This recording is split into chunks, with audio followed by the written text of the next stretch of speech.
This web component loads IndexedDB with a category 6 from WordPress.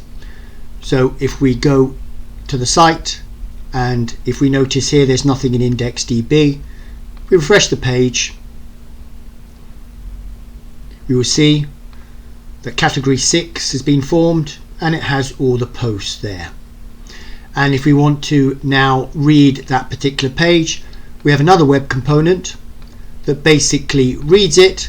It is now looking for category 6 to read, and you can see there it is displayed. Now, to see how web components can have properties passed in via the attributes, we go back to the load page, we click in the dev server, if we go to elements, we will see here this is the initial category 6, but I'm going to now change this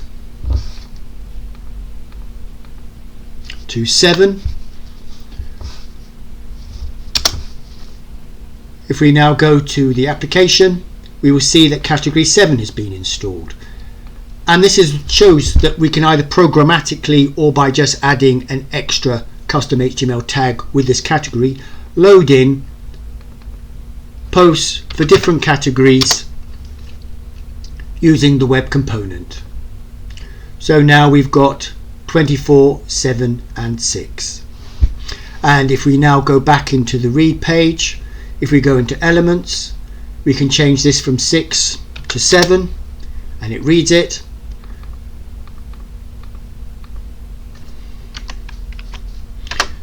Category 24, it reads it too.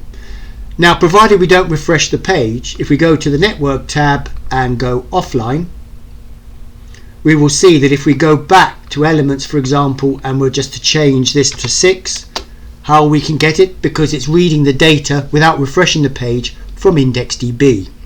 So this is one example of combining IndexedDB with web components, and the client can very easily change programmatically what posts are stored simply by changing an attribute on the custom HTML tag. And if we go back here, we can see 6. We could, if we wanted to, if we initially wanted to load it several, we could add them in more.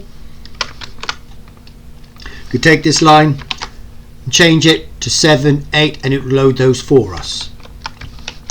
So that is how we can use IndexedDB inside a web component. That doesn't need to be inside a web component, but we can load data into IndexedDB, our local database, read it even offline, provided we don't refresh the page.